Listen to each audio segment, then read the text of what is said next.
सौंदर्या एक नॉर्मल सी लड़की थी जो इंडिया से सेल्स फोर्स में काम करने गई थी, लेकिन फिर उन्होंने नौकरी छोड़ी और खुद की कंपनी बनाई। आज वो सैन फ्रांसिस्को में O1A वीज़ा पर काम कर रही हैं, बिना H1B लॉटरी के, बिना किसी बड़ी कंपनी के स्पॉन्सरशिप के। ऐसा कैसे हुआ? रिस्पॉन्स है O1 वीज़ा।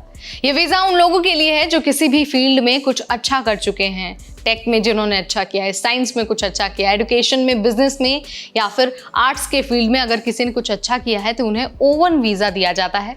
और अच्छी बात यह है कि इसमें किसी भी लॉटरी की ज़रूरत नहीं होती है और इसका जो सक्सेस रेट है वो भी काफ़ी ज़्यादा है। तो अगर आप भी सोच रहे हैं ना कि यार H1B का चक्कर छोड़कर कोई सीधा और सही रास्ता अमेरिका जाने का मिल जाए, तो ये वीडियो ना आपके लिए है, क्योंकि आज हम आपको बताने वाले हैं कि ये जो O1 वीज़ा है वो क्या है, कौन इसके लिए एलिजिबल है, कैसे अप्लाई करना होता है और कितना खर्च आता है। तो चलिए शुरू करते हैं। नमस्कार, मेरा नाम है नेहा उपाध्याय और आप देखना शुरू कर चुके हैं NBT टेक एड। दरअसल हर साल लाखों लोग अमेरिका जाना चाहते हैं H1B वीज़ा पर, लेकिन उसमें होती है लॉटरी, मतलब किस्मत का खेल। 2024 में लगभग 5 लाख से ज्यादा लोग H1B के लिए अप्लाई कर चुके थे, लेकिन सीटें थी सिर्फ 85,000। यानी सक्सेस रेट की अगर हम बात करें तो सिर्फ 15 से 20%। अब सोचिए, आप टैलेंटेड हैं, काबिल हैं, लेकिन अगर लॉटरी में आपका नाम नहीं आता है तो क्या फायदा? इसी फ्रस्ट्रेशन से निकलने के लिए अब कई सारे लोग बड़ी संख्या में O1 वीज़ा को अपना रहे हैं, जो एक ज़्यादा सीधा और मेरिट बेस्ड रास्ता है। जी हाँ, O1 वीज़ा अमेरिका उन लोगों को देता है जो अपनी फील्ड में कुछ एक्स्ट्रा ऑर्डिनरी कर चुके होते हैं। ये visa scientist, researchers, business professionals, artist और एथलीट सभी के लिए खुला है। इसमें 2 वर्जन्स होते हैं। एक तो होता है O1A, जिसमें साइंस आता है, टेक आता है, एजुकेशन आता है और बिजनेस आता है। इसके अलावा जो दूसरा वर्जन है वो है O1B। इसमें आर्ट्स आता है, फिल्म आता है और टीवी आता है। आज हम बात कर रहे हैं स्पेशली O1A वीज़ा की, जो टेक और रिसर्च जैसी फील्ड्स के लिए दिया जाता है। अब सवाल आता है कि क्या आप इसके लिए एलिजिबल हैं? क्या आप अप्लाई कर सकते हैं? अब देखिए, अगर आप किसी भी फील्ड में बहुत अच्छा कर चुके हैं तो आप इसके लिए पूरी तरह से एलिजिबल हैं।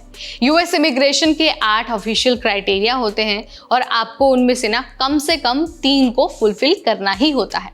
अगर मैं आपको कोई एग्जाम्पल दूँ तो आपने अगर कोई इंपॉर्टेंट रिसर्च की है, आपके पेपर्स अगर कहीं पब्लिश हुए हैं, किसी बड़े कॉन्फ्रेंस में अगर आप स्पीक कर रहे हैं, या फिर मीडिया में आपके बारे में आर्टिकल छपा हो, या फिर किसी नेशनल या इंटरनेशनल अवार्ड से आपको अगर सम्मानित किया गया हो और आपका प्रोफाइल अगर बहुत स्ट्रांग हो, तो O1A वीज़ा आपके लिए है। मैंने कुछ आपको एग्जांपल्स बता दिए कि अगर आपने ये काम किया है, अगर ये अचीवमेंट आपकी है, तो आप एलिजिबल हैं इस वीज़ा के लिए, आप अप्लाई कर सकते हैं। ठीक है, अब थोड़े से हम खर्चा पानी की बात कर लेते हैं, मतलब फ़ीस की बात कर लेते हैं, क्योंकि जाहिर सी बात है वीज़ा है तो फ्री में तो लगेगा नहीं, वीज़ा के लिए आपको फ़ीस देनी ही पड़ती है।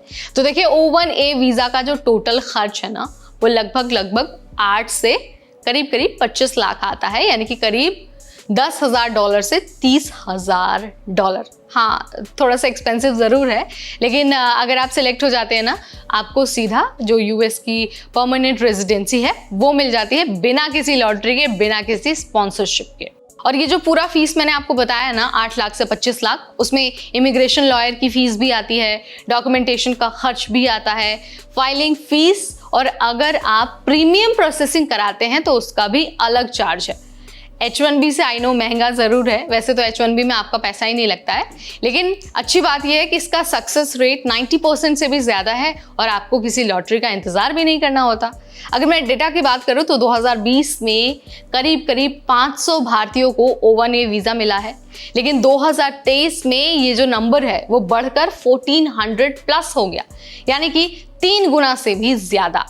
AI, data science, deep tech और क्रिएटिव प्रोफेशनल्स के लिए ये एक सीरियस ऑल्टरनेटिव बन चुका है। स्टार्टअप्स, रिसर्चर्स और फ्रीलांसर्स, अब हर कोई इस रूट को एक्सप्लोर कर रहा है। और अच्छी बात यह है कि इस वीज़ा को फ्रीलांसर्स और जो सोलो एंटरप्रेन्योर्स हैं वो भी ले सकते हैं, अगर उनके पास सही और जो एलिजिबल अचीवमेंट्स हैं वो हैं तो। तो भाई अब बात आती है कि शुरुआत कैसे करना है। तो देखिए मैं आपको ना स्टेप बाय स्टेप तरीका बता देती हूँ। सबसे पहला काम है कि आपको अपना पोर्टफोलियो तैयार करना है। आपकी जो अचीवमेंट्स हैं, अवार्ड्स हैं, रिसर्च है, या फिर जो टॉक्स हैं, या फिर जो मीडिया फीचर है, सब कुछ को, हर एक चीज़ को आपको अलग से कंपाइल करना है, अच्छे से कंपाइल करना है। उसके बाद इमिग्रेशन लॉयर से आपको कंसल्ट करना है। वो आपकी जो एलिजिबिलिटी है ना उसको अच्छे से चेक करेंगे और आपको अगर कुछ मॉडिफिकेशन करने की ज़रूरत है तो वो सजेस्ट करेंगे। उसके बाद आपको बनवाना है रिकमेंडेशन लेटर। आप एक्सपर्ट से बनवा सकते हैं, अपने प्रोफेसर से बनवा सकते हैं, या फिर इंडस्ट्री लीडर से भी बनवा सकते हैं। उसके बाद आपको केस फाइल तैयार करनी है जिसमें सारी एविडेंस हो। USCIS को उसके बाद जब आपका सब कुछ हो जाएगा, सारी चीज़ें अटैच हो जाएंगी, तो USCIS को एप्लीकेशन भेजना है। और ऑप्शनली आप प्रीमियम प्रोसेसिंग भी करा सकते हैं, जो 15 दिन में आपका रिस्पॉन्स आ जाता है कि भाई आपको O1A वीज़ा मिलेगा या फिर नहीं। अब देखिए प्रोसेस थोड़ा सा हैवी ज़रूर है, थोड़ा सा खर्चीला ज़रूर है, लेकिन अगर आपकी स्ट्रैटेजी सही है, आपकी अचीवमेंट्स बहुत अच्छी हैं और जेन्युइन है, तो आपको सक्सेस गारंटेड मिल जाती है और आपको हसल बसल करने की ज़रूरत पड़ती ही नहीं है।